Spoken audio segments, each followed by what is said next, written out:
Bismillahirrahmanirrahim.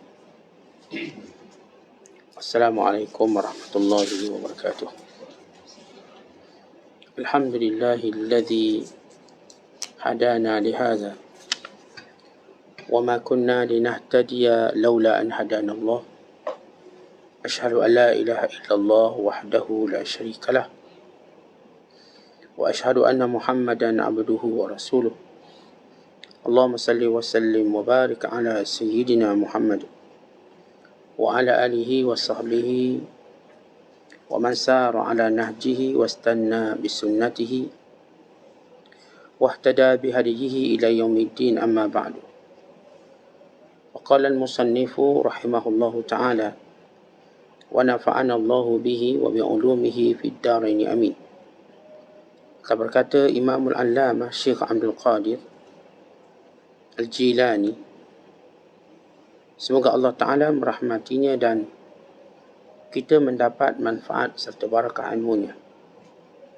Hendaklah kamu pertama-tama beriman, kemudian letakkan keyakinan di hati kamu, kemudian fana dan berwujud dengan Allah Azza wa Jalla, bukan dengan dirimu atau dengan diri orang lain. Tetapi jangan lupa memelihara batasan syariat dengan meredai Rasulullah sallallahu alaihi wasallam dan meredai firman yang ditatap, didengar dan dibaca. Tiada kemuliaan lagi bagi siapa yang mengungkapkan apa selain yang ini, yang tersebut dalam mushaf dan lauh itu semuanya kalamullah. Satu hujung di tangannya dan hujung yang lain di tangan kita. Ingat kepada Allah Azza wa Jalla.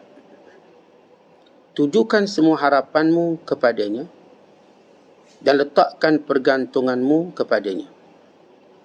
Kelak dia akan mencukupimu dalam hal keperluan dunia dan kebahagiaan akhirat. Dia akan menjagamu di masa hidup atau sesudah mati. Dan dia akan melindungimu pada semua keadaanmu. Jaga hukum hakam Allah Ta'ala. Berkhidmat kepadanya. Nescaya dia akan berkhidmat kepadamu. Dia akan memimpin tangan hatimu.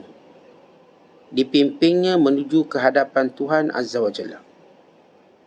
Bila engkau sudah mengamalkan semua ini, nanti dia akan menumbuhkan sayap di kepak hatimu, sehingga hatimu itu dapat terbang ke hadrat Tuhannya.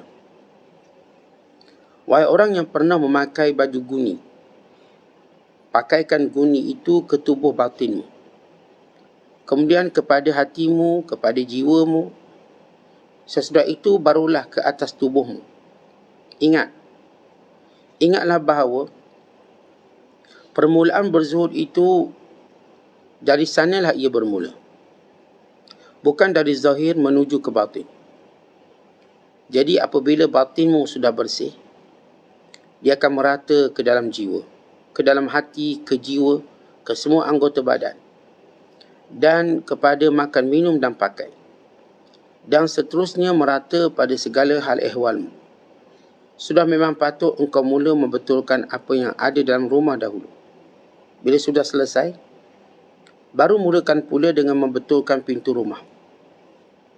Tidak ada zahir tanpa batin. Tidak ada makhluk tanpa khalik. Begitu juga tidak ada pintu tanpa rumah. Tidak ada kunci tanpa almari. Wahai orang yang punya dunia tanpa akhirat. Wahai makhluk tanpa khalik.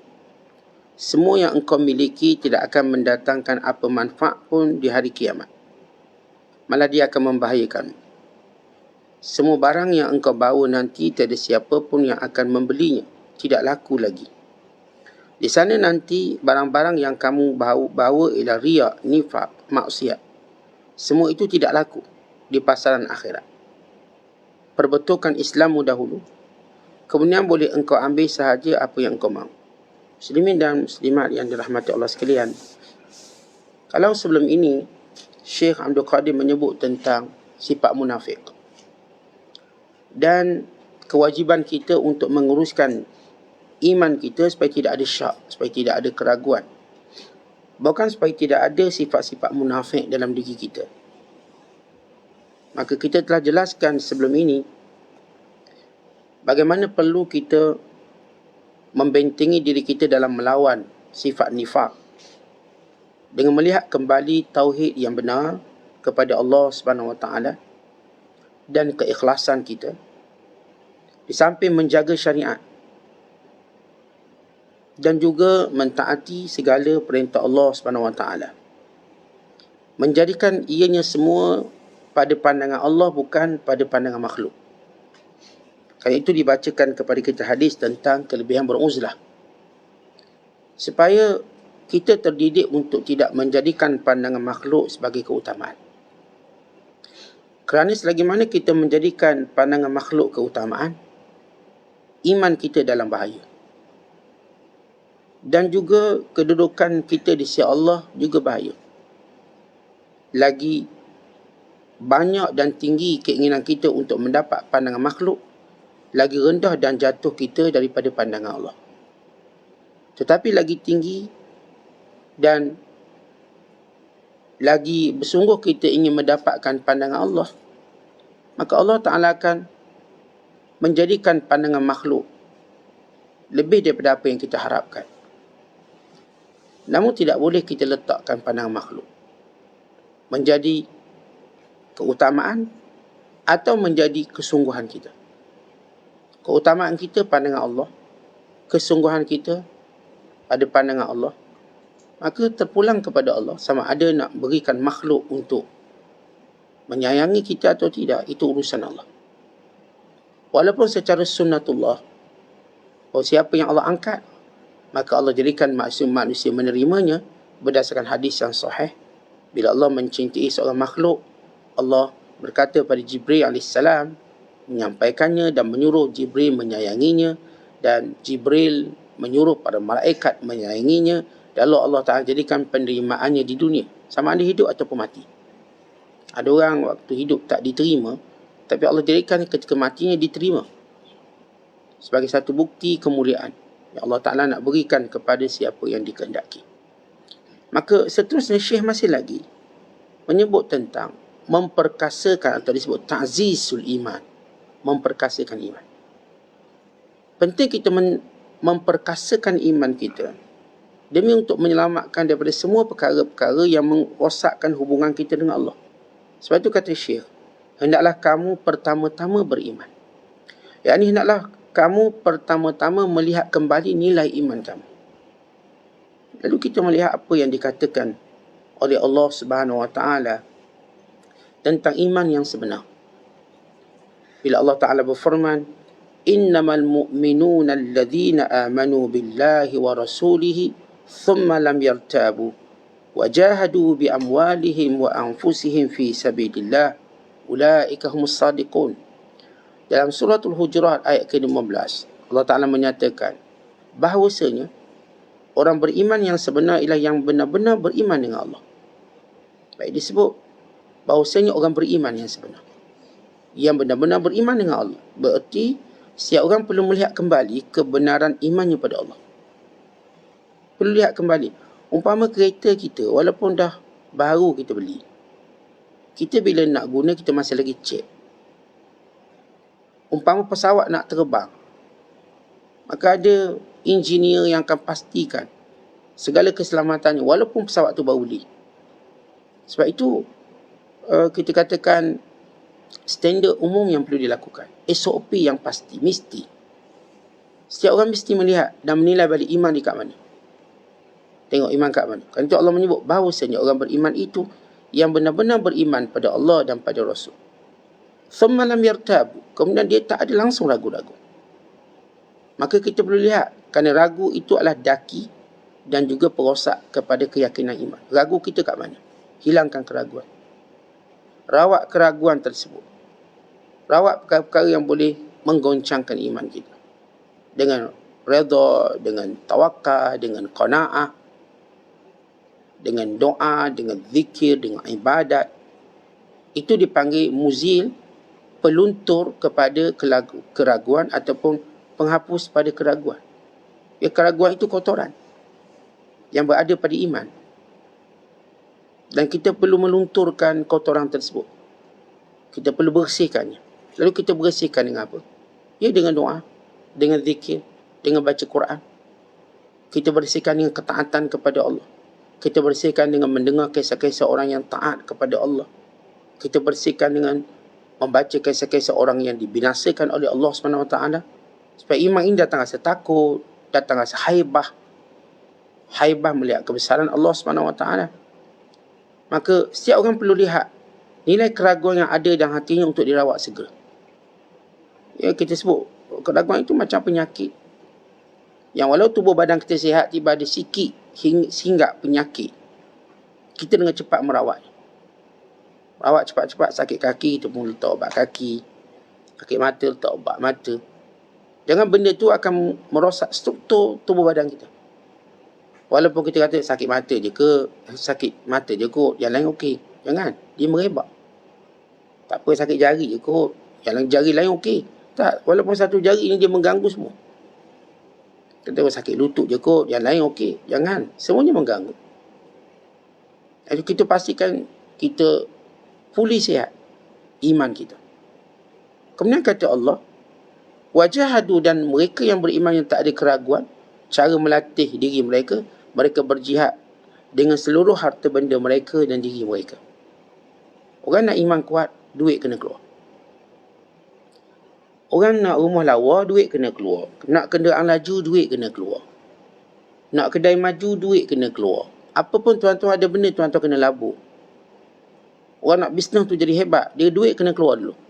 Sebelum kita masuk, keluar dulu. Kita pun keluarlah, renovate kedai kita dengan sekian jumlah. Buat wallpaper kita cantik-cantik, hiasan itu, ini, dekorasi. Banyak keluar, banyak. Juta keluar. Baru kita dapat 20 juta, 30 juta. Iman ini sesuatu kena keluar sebagai satu maintenance dia. Kerana orang beriman dia tak akan kedekut. Tak akan. Orang beriman lah orang paling pemurah sekali. Dan dunia telah membuktikan bagaimana charity, kutipan terbesar kebajikan berlaku kepada orang beriman, iaitu zakat. Charity terbesar dunia. Yang paling minimum ialah 500 juta dolar USD. Hampir setengah bilion setiap tahun dikutip daripada zakat. Bukan lebih pada itu. Mungkin bilion. Mungkin bilion. Itu mereka cerita tentang zakat fitrah. Zakat fitrah sahaja hampir 500 juta dolar USD. Belum cerita zakat harta. Yang ada seorang hamba Allah, dia keluar zakat harta dia saja 200 juta dolar USD. Zakat. Dikeluarkan zakat. Supaya dilaporkan dalam satu majalah. Seorang hamba Allah yang dikeluarkan zakat dia setiap tahun, zakat perniagaan 200 juta dolar USD. Okay, bilion ni. Tapi kita nak sebut itulah dia kekuatan Islam. Tapi kita bukan bercakap tentang kekuatan Islam tadi dari sudut umum, melihat pada khusus kita. Nak iman kita kuat, berbelanja. Orang nak nampak lawa pun kena belanja lebih. Abang nak suruh nampak saya lawa, abang belanja lebih lah. Bulan biasa nafkah 500, tambah lagi 300. Sebab apa? Ya, nak lawakan diri. Nak rampingkan badan, nak suruh nampak menarik, nak pakai baju berkelip-kelip. Biar berlilak-lilak. Suami tengok biar macam spotlight baju tu. Dia nampak macam lampu raya tu. Cerah, terang, dari jauh nampak. Tapi ada perbelanjaan. Saya tak jumpa pun orang kalau nak nampak hebat dia tak belanja. Dia belanja untuk jam dia RM1,000. Kasut RM1,000. Ni kenapa? Supaya nampak hebat. Tuan-tuan, kita lebih perlu belanja untuk iman kita. Biar iman kita hebat. Lalu kita melihat ini fakir miskin, ini kaum kerabat, silaturahim. Ini orang yang perlu kita perkasakan pendidikannya, ini kita perlu perkasakan dakwahnya dan sebagainya. Orang yang banyak berbelanja demi menjaga nilai imannya, maka imannya jadi kuat. Sebab itu Nabi SAW orang yang bila diminta tidak pernah kata tidak. Ma su'ilan Nabi sallallahu alaihi wasallam fayaqulu la. Ma su'ilan Nabi sallallahu alaihi wasallam qattu fayaqulu la. Nabi tidak pernah diminta walau sekali lalu baginda kata tidak. Bila baginda SAW diminta, Nabi kata ya, boleh. Boleh dan boleh. Hatta apa yang Rasulullah pakai, boleh. Ya Rasulullah, selendang nak. Boleh? Boleh. Bagi. Sehingga ada orang Arab Badui tadi, dia jumpa kaum dia, cepat-cepat kita masuk Islam. Sebab saya jumpa orang yang bila memberi tak takut fakir. Bila dia beri tu, dia tak takut dia miskin. Maksudnya macam dia beri betul-betul. Dia tak takut. Sebab Badui dapat satu lembah kambing. Satu kawanan kambing. Makanya orang yang tidak takut, tidak pernah takut fakir. Tapi aneh kalau iman kita tuan-tuan, nak ulur sikit pun dah takut miskin, bahaya. Nak ulur sikit pun dah takut miskin. Boleh miskin ni, padahal tak jejah apa pun. Macam tarik gigi. Dekat celah gigi. Tapi dia takut. Tarik gigi pun dia telang juga. Tak nak bagi orang. Seumpamanya begitu. Jadi bila kita sebut nilai iman yang Allah Ta'ala sebut, mereka ada maintenance ni. Fi sabilillah, pada jalan Allah. Ulaika humus-shadiqun. Ini orang betul. Ini orang betul-betul iman, kata Allah. Dan Allah juga sebut dalam Quran supaya kita tahu makna yang dimaksudkan oleh Syekh. Pertama-tama, ya iman kamu. Maka kita lihat apa yang Allah sebut. Bila Allah Ta'ala sebut dalam suratul Anfal sebagai contoh ayat keempat. Innamal mu'minuna alladhina iza zukirallah wajilat qulubuhum wa idza tuliyat 'alaihim ayatu zadatuhum imana wa 'ala rabbihim yatawakkalun alladhina yuqimuna as-salata wa yu'tuna az-zakata alladhina yuqimuna as-salata wa mimma razaqnahum yunfiqun ulaika humul mu'minun haqqan lahum darajatun 'inda rabbihim wa maghfiratun wa rizqun karim. Kata Allah, bahawasanya orang beriman itu bila disebut kepada mereka nama Allah, maka gemetar hati mereka. Tuan-tuan, bila kita sebut pertama-tama iman, waktu disebut nama Allah, rasa tak gemetar? Rasa tak takut? Kalau sebut nama Allah belum rasa takut, maka lihat bagaimana Allah pernah mengazab kaum itu, kaum ini.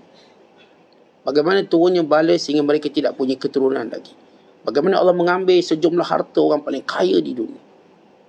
Bahkan membenamkannya dalam bumi. Dan menjadikan dia terus berteriak sampai hari kiamat. Namanya Qarun. Dia terus ditelan dan ditelan sampai hari kiamat. Dan Qarun masih terus ditelan. Ditelan ke dalam bumi. Dia dan hartanya. Dan rumahnya. Tempat tinggalnya. Tempat yang dianggap paling aman sekali. Bagi siapa pun. Rumah pun ditenggelamkan sekali. Lihat apa yang Allah telah lakukan kepada setiap penderhaka. Bagi setiap orang yang tidak mempedulikan Allah dalam hidup. Lihat bagaimana Allah buat. Dan lihatlah kematian. Lihatlah kegerunan dalam kegelapan alam kubur. Lihatlah kedahsyatan ketika berdiri di padang mahsyar. Semuanya ini mendatangkan rasa gerung kita pada Allah. Tetapi kalau kita sebut raja, kenapa rasa gerung sangat? Oh, dah nampak dia bertindak. Undang-undang menyokongnya. Dia berada pada atas undang-undang. Bukan bawah undang-undang untuk kita lawan balik. Maka kita mula gerun, takut. Atas setiap perkataan kita yang menghinanya, boleh menyebabkan akibat yang buruk. Dan sebagainya, kita dah nampak. Maka orang pun jaga. Ada akhtar tu, akhtar ni, jangan hina. Tuanku raja, sekian-sekian. Kita mula gerun. Maka, apakah kita tak gerun dengan Allah? Yang Allah itu yang mencipta undang-undang. Ia bukan undang-undang negara, dunia ini. Yang kita rasa dengan kekuatan kita hari ini, harta kita dapat menakluki semuanya, kita lupa Allah bila mengambil sikit daripada kita. Maka habis kita. Sikit je Allah usik kita, sikit je Allah uji kita, maka kita dah tak ada apa-apa. Sehebat-hebat raja, sehebat-hebat menteri, Allah bagi stroke sekali, dah habis. Letak jawatan. Maka anak ambil takhta. Maka orang bawahan ambil menteri. Bagi stroke je. Itu belum lagi yang teruk-teruk. Teruk mulut je. Tak boleh cakap. Habis. Tak boleh jumpa siapa dah kita, tuan-tuan. Tak boleh cakap. Bagi mata je. Boleh sebiji. Allah. Itu satu kerajaan tak boleh selamatkan. Benar bila ada seorang ulama memberi tazkirah pada seorang raja. Dia, tuanku, apakah tuanku tahu nilai kerajaan tuanku? Senilai apa? Kalau sekiranya tuanku berjalan di padang pasir dan tuanku kehausan, kadang-kadang tidak ada sumber air, haus sangat-sangat. Tiba-tiba ada seorang tu, tuanku terserempak, dia ada air. Berapa nilai air tuanku nak bayar untuk mendapatkannya. Lalu kata raja, ini setengah kerajaan. Dia dalam keadaan panas terik, dahaga sangat. Di peringkat tu tuan-tuan ada orang minum air kencing supaya badan tak hidrasi. Sampai peringkat macam tu. Minum air kencing. Ni air. Berapa nak bagi? Separuh kerajaan. Baik. Kemudian tuanku pun minum air. Lepas tu tak boleh kencing pula. Lepas minum air tak boleh kencing. Ya, sebab badan kurang air, payah kencing. Payah kencing. Dia pula ada penawarnya. Berapa tuanku nak bagi? Saya akan bagi separuh lagi. Lalu kata ulama, lihat tuanku, nilai kerajaan tuanku hanyalah air untuk diminum dan air untuk dibuang. Itu je. Tentang kita. Kalau sakit kaki, doktor kata kaki awak ni kena potong. Melainkan kalau awak nak selamat boleh, ada satu cara. Tapi kos dia tinggi. Berapa kos dia? 300,000. Duit kita 300,000 dalam bank. Tuan-tuan keluar tak? Keluar. Kita simpan 40 tahun. Sekaligus ambil. Ni ada orang simpan juta. Tu doktor kata awak ni sakit jantung. Bahaya. Awak boleh mati. Doktor ada tak cara lain? Ada. Kita kena buat operation. Kita letak jantung palsu. Tapi kos dia mahal. Berapa? 2 juta. Kita baru dapat 2 juta ni. Duit pencing, duit kedua SP campur. Ada 2 juta. Bagi tak semua? Bagi. Itu je nilai ni. Kita kerja 50 tahun. Tuan tak banyak kita nikmat yang Allah bagi ni Allah nak ambil dengan asbab yang kecil saja. Supaya kita gerung dengan Allah. Gerung. Itu Allah menyebut orang beriman sebenar bila disebut nama Allah dia gerung. Dia tahu Allah boleh buat apa saja. Fa'alun lima yuri. Allah boleh buat apa saja. Hari ni saya boleh bercakap, hari ni juga Allah boleh bisukan saya. Hari ni saya sedang berdiri tegak, hari ni juga Allah boleh jatuhkan saya. Hari ni saya mulia, hari ni juga saya boleh hina. Hari ni saya sihat, hari ni juga saya boleh sakit. Dia tidak menunggu masa yang lama. Melainkan kalamhim bil basar, sekelip mata.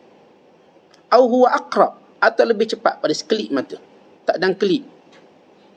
Akhirnya tuan-tuan kita tidur dengan ceria, dengan senang. Bangun esok, dah tak boleh apa, tak boleh buat apa. Kalau mana kita dengar ada orang yang malam ni Masya Allah bergembira, seronok. Esok dia tak boleh bangun. Bukan sebab mati tu hal lain pula. Memang tak boleh bangun, tu jadi stroke. Stroke tak boleh apa. Pada semalam kami berjalan dengan dia, kami berlari dengan dia, kami gembira dengan dia. Hari ni dia dihilangkan semua benda tu dalam sekelip mata. Sebab itu bila kita sebut nama Allah, kita tahu Allah boleh buat apa-apa saja. Tidak ada yang boleh menyekatnya. Allah yang disebut dalam hadis yang kita baca, doa yang kita ungkapkan.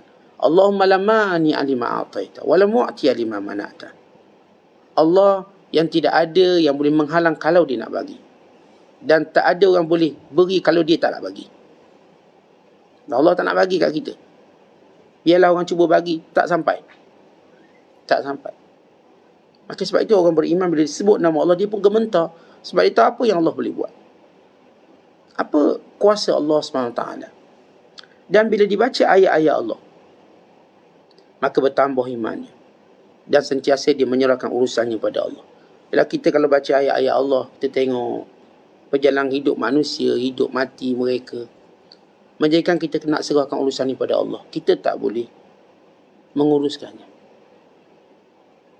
Kita lihat keadaan-keadaan bila sebut ayat-ayat Allah ni tuan-tuan, berkait dengan hukum hakam Allah, berkait dengan peraturan Allah, berkait dengan sunnatullah, berkait dengan perjalanan kita manusia. Apa yang kita ada? Kita dengar yang ni sakit, macam mana nak elak sakit?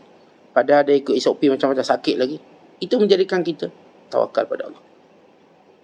Pada orang ni Ustaz dah vaksin 2 kali dah sakit lagi. Pada orang ni Ustaz dia jarang jumpa orang, kena juga. Bila kita dengar macam tu, untuk kita tawakal pada Allah. Kita tak lagi mampu bertawakal pada sebab. Walaupun kita guna segala sebab ni.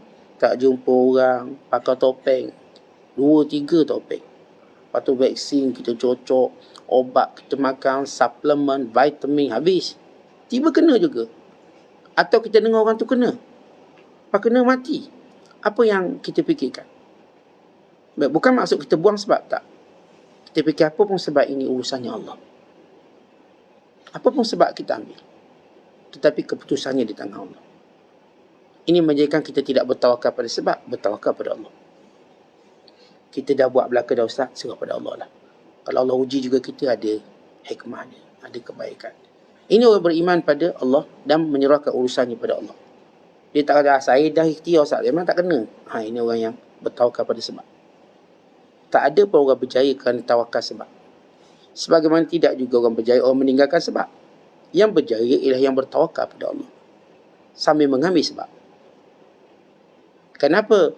Tetapi bila kita mengambil sebab, Allah nak uji kita.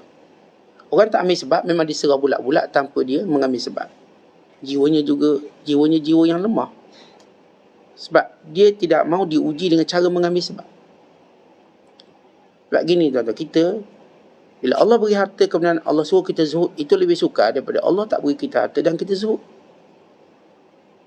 Itu yang sebenarnya lebih suka dalam keadaan kita ada harta tapi dia perintah zuhud. Itu lebih susah. Kalau tak ada harta kita buat zuhud, macam tak apa, saya memang zuhud, tak ada harta. Padahal dia tak ada benda untuk dia dicabar. Tak ada orang yang tak ada rumah tangga, tak ada benda dia nak sedih, maka dia tak teruji dengan kesedihan. Tapi orang yang ada isteri, ada anak, kemudian Allah matikan satu persatu, dia teruji. Orang ni dapat pahala besar. Orang yang sudah mengambil sebab, kemudian dia masih diuji, jiwanya lebih kacau, untuk dia serahkan pada Allah. Sebab dia kata, saya dah buat ni, dah buat. Kenapa kena? Tapi bila dia ingat balik, ya kerana kamu kena tawakal padaku. Sebab tadi bagi menguji iman kamu, ambil dia. Dan apakah iman kamu masih kuat walau sudah mengambil sebab? Ia masih kuat. Saya tak berpegang pada sebab. Tapi orang yang saya kata ambil sebab, dia tak teruji dengan hal ini. Sebab dia tak ambil, dia tak usaha apa-apa. Maka kita mana tak dapat duit, dia tak rasa apa. Kita yang kerja-kerja, tiba tak dapat duit, kita terasa. Kita buka kedai, pelanggan tak terasa. Orang tak kerja, dia tak dapat duit, dia tak terasa apa. Jadi dia tak diuji dengan benda tu. Kita diuji, keluar pagi, naik boat, dia sampai muntah, nak cari ikan, sampai ke petang tak dapat ikan, seekor pun tak dapat. Kita lebih teruji daripada orang cuma menunggu kat JT tak dapat ikan. Dia tak rasa apa-apa sebab dia tak diuji apa-apa. Maka itu beza dengan orang mengambil sebab dengan tawakalnya pada Allah, dengan orang meninggalkan sebab dan cuba bertawakal pada Allah. Maka dia sebenarnya tidak diuji iman, dan imannya berada dalam keadaan statik, tidak meningkat, dia tiada ujian padanya. Maka kemudian kata Allah Ta'ala, iaitu mereka yang kuat, yang benar-benar beriman ini, mereka mendirikan solat, dan apa yang kami berikan mereka belanjakan pada jalan kami. Mereka lah orang yang beriman dengan sebenar, dan bagi mereka darjat di sisi kami keampunan dan rezeki yang baik. Maka inilah perkataan, hendaklah kamu pertama-tama beriman. Yang lihat balik iman kamu. Kemudian letak keyakinan di hati kamu. Letak keyakinan, kemudian fana dan berwujud dengan Allah Ta'ala. Fana berarti kita tahu bahawa kita akan mati. Dan kita tahu kita macam makhluk-makhluk yang lain, datang dan pergi. Dan kita tahu tak akan kekal kita di sini. Dan kita tahu kita dulu ada, sebelumnya tidak ada. Kewujudan kita bukanlah kewujudan yang penting. Melainkan Allah mengendaki kita wujud. Bukanlah kewujudan yang wajib kita ada. Tidak. Kita tidak wajib ada. Daripada tak ada, maka Allah adakan kita. Maka kita nampak kita ini daripada dulu tak ada. Dan nanti kita tak ada. Nilai kita tidak ada melainkan bila kita bersama dengan Allah. Sebab itu kata Syekh, bukan dengan dirimu atau dengan diri orang lain, tapi berwujud dengan Allah. Berwujud dengan Allah artinya sentiasa melihat Allah lah yang menjadikan kamu ada, yang menjadikan kamu tak ada. Allah, semuanya Allah. Sebab itu Allah sebut, hal ata 'alal insan hinum minad dahr lam yakun syai'an madhkura. Apakah manusia ni tak tahu? Dulu kan dia tak ada. Kan dulu kita tak ada. Kalau saya umur 40-an, 40 tahun dulu saya tak ada. Habis saya kat mana? Saya tak tahu, saya tak ada. Tapi Allah dengan nikmatnya berikan saya ada di sini. Kan itu saya perlu berwujud dengan Allah. Yang ini melihat segalanya dengan daripada Allah. Sebagaimana Allah Ta'ala menyebut, semua nikmat yang kamu ada ni daripada siapa? Faminallah. Semua dari Allah, bukan kita. Sebab wujud kita pun kita tak mampu buat. Allah yang wujudkan kita. Dan sebagaimana Allah boleh tiadakan kita. Akhirnya cerita kita juga tenggelam sebagaimana dulu juga tak pernah dikenali. Kalau kita kalau mati habis seminggu, 2 minggu, tenggelam cerita kita. Tak ada dah cerita kita. Kalau dia namanya Sultan, bila dia mati tak lagi disebut dalam khutbah. Tak ada nama dia. Mana nama dia? Nama dia paling banyak disebut, gambar dia paling banyak dilekatkan. Akhirnya mana gambar dia? Tak ada. Sudah ditukar gambar orang lain. Nama dia pun sudah tidak disebut. Kita hari ini mendengar khutbah, nama yang tidak lagi wujud. Kita dengar nama baru. Dan kalau Allah panjangkan lagi umur, nama yang baru kita sebut juga hilang. Lalu kita dengar nama yang baru. Ini nama yang selalu disebut. Jangan kata kita yang tak pernah disebut orang. Ini nama yang disebut setiap hari. Setiap hari Jumaat sebut nama dia. Pergi mana-mana jabatan ada gambar. Ada gambar orang ni, ada gambar. Tiba-tiba gambar tak ada. Kita mana asal tak ada gambar. Tak ada. Dalam Facebook pun tak ada gambar kita. Gambar kucing, gambar bulu. Yang kata kat pejabat. Dalam Facebook dah tak ada gambar kita dah. Dah macam arwah dah kita ni. Jadi kalau kita tahu begitu, kita tak ada apa. Wujud kita dengan Allah. Maksud nilai kita, kerana kita ingat Allah tu nilai kita. Sebab bila kita mati nanti, tak ada orang sebut nama kita. Habis gitu je. Nama pun dah bertukar. Almarhum, arwah. Arwah dulu, kita macam tak nak sebut nama. Arwah dulu, dia ni siapa? Arwah dulu. Bahkan ayah kita pun kita tak sebut nama dia. Arwah, ayah saya. Nama tak ada. Sebut ayah je, orang kenal lah. Ayah tak kenal sudah. Arwah saudara saya dulu. Tok Guru macam arwah Tok Guru saya. Tinggal arwah dia. Nama tak ada. Walau disebut, dicatat nama, ditampar gambar. Tak ada benda tu. Kan itu kewujudan kita pada Allah. Bukan pada diri kita, bukan pada orang lain. Dan Syekh menyebut asas-asas kemantapan iman. Macam mana? Jaga semua syariatnya. Jaga. Semua syariat. Syariat ni, bila kita sebut syariat ni, bukan cerita yang wajib je. Yang namanya perintah, maka buat. Walaupun dia sunat. Kerana sunat itu syiar Allah. Syiar Allah atas muka bumi. Pakaian kita ada syiarnya. Walaupun ada orang kata kita pakai biasa, jangan tunjuk syiar apa-apa. Tak, saya akan jadikan pakaian saya berbeza dengan orang kafir. Dan saya juga akan jadikan pakaian saya berbeza dengan orang fasik. Supaya ada satu rasa tanggungjawab saya. Kalau polis berbeza pakaian dengan orang awam, kita tak cela. Kita nampak, oh kan dia polis. Kita umur 50 ada pakaian berbeza. Yang menunjukkan. Ya, kesilapan beberapa individu tidak boleh disalahkan pada pakaian. Jangan salahkan serban dia, jangan salahkan jubah ni. Ini orang yang habis hujung untuk menyalahkan pakaian. Pakaian tak bersalah apa-apa. Paling kurang dia telah menjaga satu jenis pakaian yang baik. Pakaian yang mulia. Dan memang kita diminta tunjukkan imej pakaian yang baik. Apa tadi pakaian menunjukkan nilai agama? Ia lebih baik. Tapi ada orang kata tak payah, kita pakai biasa-biasa. Tapi ini pakaian berkait dengan bagaimana cara kita mendisiplin diri kita. Kerana ada orang dengan memakai pakaian agama, dia akan rasa lebih disiplin. Berbanding dia memakai pakaian biasa-biasa, dia mungkin kurang disiplin agama. Dan kemungkinan juga ia penting untuk orang-orang lain melihat siapa yang perlu kami kenali orang yang lebih baik. Lepas tu pada zaman kerajaan Islam Abbasiyah, bila qara daripada kerajaan, para ulama, orang awam tidak boleh memakai pakaian ulama. Supaya tidak ada kekeliruan orang awam. Maka ulama dia akan memakai pakaian ulama. Supaya orang awam bila dia nak bertanya satu soalan, maka dia lihat, oh ini memang ulama, maka kami akan tanya. Kami akan tanya. Maka bila kita menjaga batasan syariat, sama ada yang wajib, yang sunat, yang syiarnya, jaga semua. Ini syiar dalam beragama. Kadang-kadang kita nampak simple. Letak depan rumah kita, Bismillah, Assalamualaikum. Tapi itu cukup bagi ramai orang untuk kata, oh ini rumah orang Islam. Ini kedai orang Islam. Kita tak ada kedai, kita pun macam orang kafir, email. Tak ada orang tengok was-was ni, kedai Islam ke bukan, Islam ke bukan. Kalau kita letak satu simbol, Bismillah, main Islam. Ia penting bagi memberi suatu ketenangan. Ini signboard. Kalau kita lalu highway, ada signboard. Walaupun tuan-tuan pergi 20 kali KL, signboard tu kekal dia. Saya dah kenal, tak ada signboard, tak letak. Kadang-kadang walaupun kita kenal, kita terbabas. Signboard tadi rasa macam dah lepas. Kita juga gunakan signboard tadi. Walau ni, beratus kali naik Kuala Lumpur. Tak payah signboard pun saya tahu. Namun kadang-kadang kita terlupa, terlepas. Untuk kita ingat balik. Tak ada orang boleh menafikan pakaian sebahagian daripada syiar agama. Tak perlu kita nak main-mainkan pakaian. Biar kita pergi pada isu dia. Isunya kat mana? Dari secara hujahan cukup.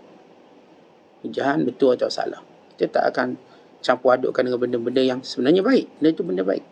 Kemudian kata Syekh Abdul Qadir, redha dengan Rasulullah dan melihat, menatap segala firman, segala wahyu yang dibaca.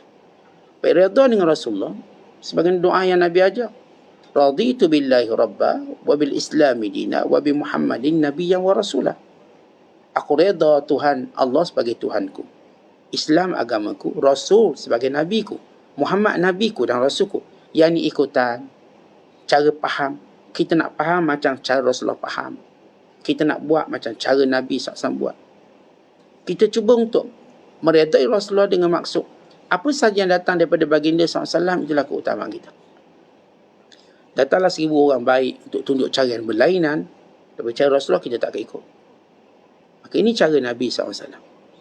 Sebab itu Islam ini ialah apa yang dikenali oleh Nabi SAW, bukan apa yang kita kenali. Nabi yang menafsirkannya dengan wahyu yang Allah turunkan. Sebab itu para sahabat berusaha untuk menghuraikan hadis Rasulullah. Cuma kita pun kena akui keterbatasan ilmu, lalu kita bergantung pada para alim ulama kita. Oh, Ustaz, saya nak tafsir ni tak, awak tak cukup. Bahasa Arab pun tak ada, macam mana nak faham apa yang Rasulullah cakap? Dan awak juga tak tahu tentang ilmu usul fiqh, macam mana awak nak faham? Awak juga tak tahu tentang banyak usul-usul ilmu. Maka kerana itu kita bergantung pada ulama-ulama. Kebergantungan ini bukan makna ta'assub, tapi ia kasut keperluan dan kewajiban. Berdasarkan firman Allah, fas'alu ahla dzikr in kuntum la ta'lamun. Tanya ahli zikir kalau kamu tak tahu. Sebab manusia ini ada yatafawatun. Kita ni ada perbezaan dari kemampuan faham. Sebab itu Nabi kata rubba muballaghin aw amin sami'. Ramai orang yang disampaikan lebih faham daripada yang mendengarnya. Tuan-tuan dengar macam tak jelas. Kita cerita ke orang yang kita lebih faham pada kita. Sebab itu kata baginda SAW, liyuballighi syahid minkumul ghaib. Yang dengar, yang hadir, sampaikan pada yang tidak hadir. Apa manfaatnya? Ya, manfaatnya untuk orang yang hadir ini lebih faham dengan apa yang didengar.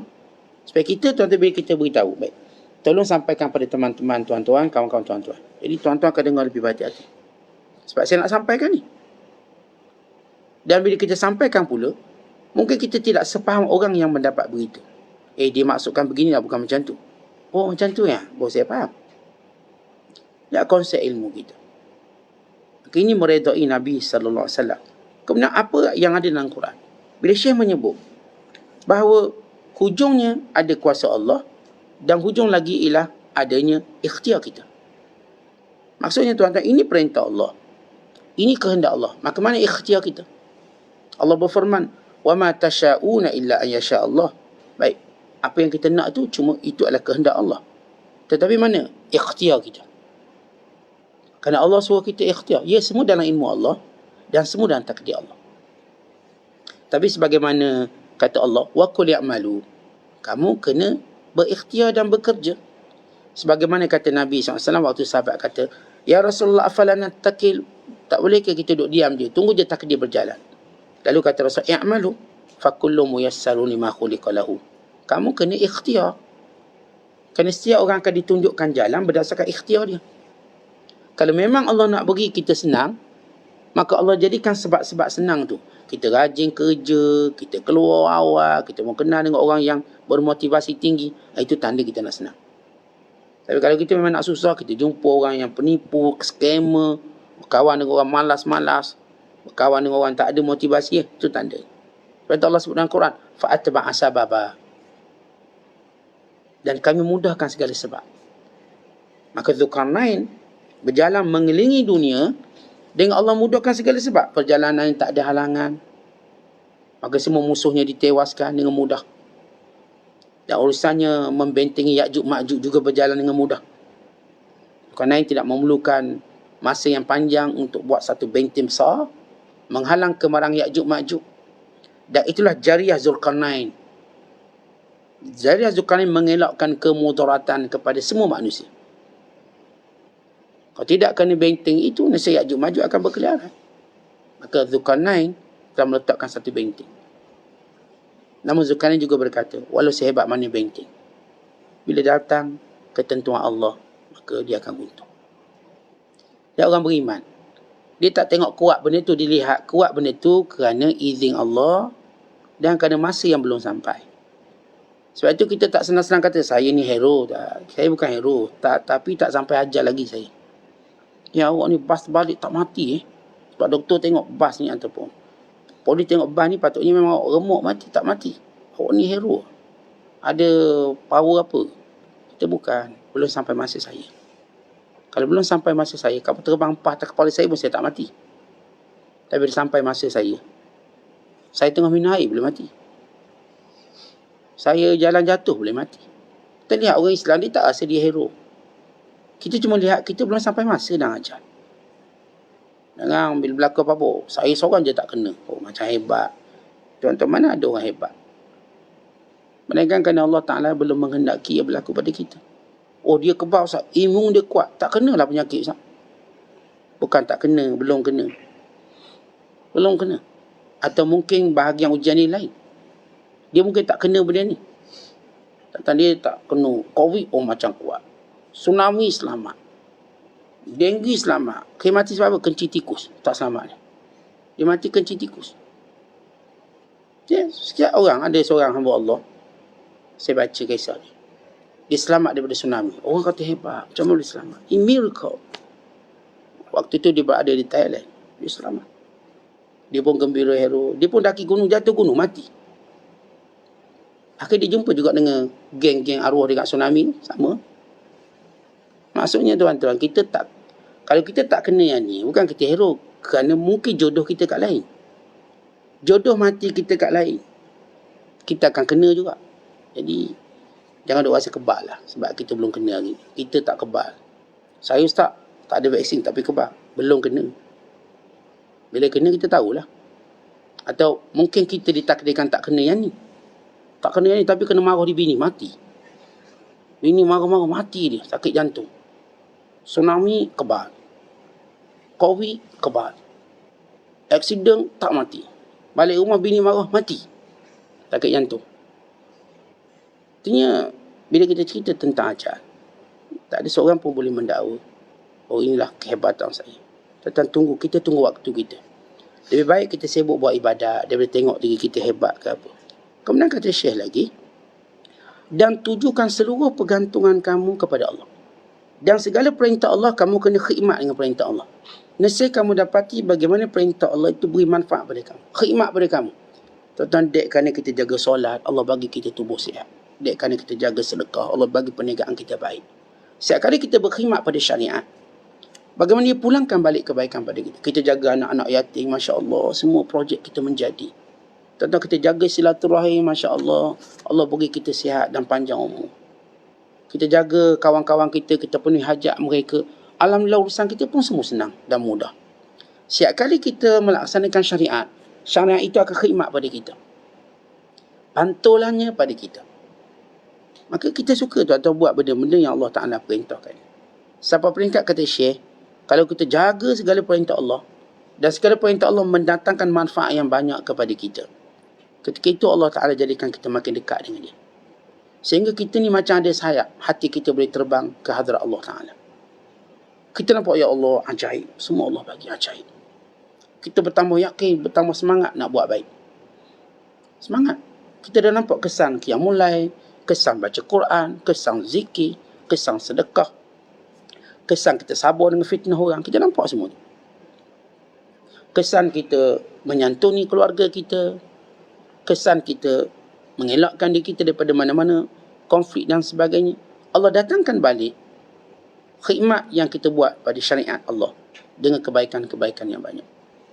Sehingga kita makin dekat dengan Allah. Kemudian kata Syekh, wahai orang yang zuhudnya pada zahir. Zuhud itu bermula daripada hati. Kalau kamu cuma pakai baju guni pada zahir, tapi hati kamu belum zuhud. Sebab zuhud itu bermula daripada hati. Bila datang ke hati, maka segala-galanya akan benar. Dan kita dah sebut tentang hakikat zuhud ni tuan-tuan. Ialah kita melihat dunia ini bahawa semuanya akan binasa. An-nazar ila dunya bi'aini zawal, kata ulama. Kita tengok semua dunia ni akan binasa. Tapi bukan maksud zuhud tu kita tak kaya. Ramai orang kaya lebih zuhud daripada orang miskin. Sebab hati dia. Lepas tu bila para ulama berdoa, antara doa yang terkenal Sufyan Ats-Tsauri, dia kata, ya Allah, kurniakan zuhud kepadaku dan luaskan kurniaan dunia kepadaku. Kau nak zuhud tapi dunia biar banyak. Dia supaya kalau dunia kita sikit, kita mula bergantung pada orang, lagi boleh bawa syirik. Kalau kita tak ada apa, minta orang sana, minta orang sini. Apatah lagi kita dengar wala takunu kallan 'alan nas, jangan kamu jadi beban pada orang. Kita tidak mahu menjadikan diri kita, tuan-tuan, nampak dengan mudah bergantung pada orang tak. Sehingga orang boleh mainkan agama kita. Kita nak harta yang banyak supaya kita dapat jaga hubungan kita dengan Allah, supaya kita tidak berharap pada orang lain. Tapi dalam masa yang sama kita nak zuhud. Kita lihat harta ini, sebagaimana dalam salah satu definisi ulama, zuhud itu ialah harta itu diletakkan pada tempatnya, dia berikan kepada empunyanya. Baik, saya ada duit banyak, saya letakkan pada tempatnya. Isteri saya, anak-anak saya, kaum kerabat saya, ini orang susah, ini orang miskin, saya letak pada tempatnya dan juga pada waktunya. Waktu mana saya perlu letak. Semuanya di tangan saya, tapi saya tahu bila nak letak, bila nak belanja. Maka ini orang-orang yang hakikat zuhud yang sebenar. Sebab itu zuhud juga didefinisikan oleh ulama sebagaimana kata Fudail bin Iyad, bahawa asas zuhud itu ialah redha dengan apa pun yang Allah bagi.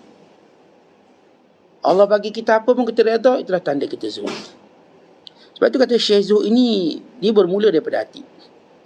Bila hati kita meyakini ini cuma sementara, ini akan binasa, ada amanah, ada tanggungjawab pada setiap yang Allah berikan pada kita, maka dengan itu seluruh nilai zuhud menjala pada tubuh badan kita. Maka benarlah zuhud kita kepada Allah Ta'ala. Maka kita ialah makhluk yang ada khalik. Ini makhluk yang ada khalik, bukan makhluk yang tak ada khalik. Maksudnya makhluk yang ada pencipta. Kita tahu ada Allah yang perintahkan kita. Kita ialah dunia yang ada akhirat. Kita bukan dunia tanpa akhirat. Sebab itu Syekh mencela orang yang ada dunia tapi tak ada akhirat. Orang yang ni dia makhluk tapi tak ada khalik, tak nampak pencipta dia.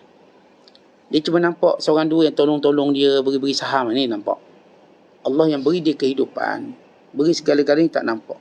Kerana itu kata Syekh, ingat kita ada kiamat. Jangan sampai kamu bawa barang tak berguna hari kiamat kelak. Bawalah barang-barang berguna. Jangan bawa riak, jangan bawa sombong, jangan bawa ujub. Itu semua tak berguna. Apatah lagi harta benda dunia kita, tak berguna. Yang berguna di sana ialah ketaatan kita pada Allah. Kesungguhan kita dalam mematuhi syariatnya, Islam yang betul, iman yang betul, ketundukan yang betul. Dan semua asas ini bermula daripada iman sebenar kita pada Allah. Wallahu bissawab. Assalamualaikum warahmatullahi wabarakatuh.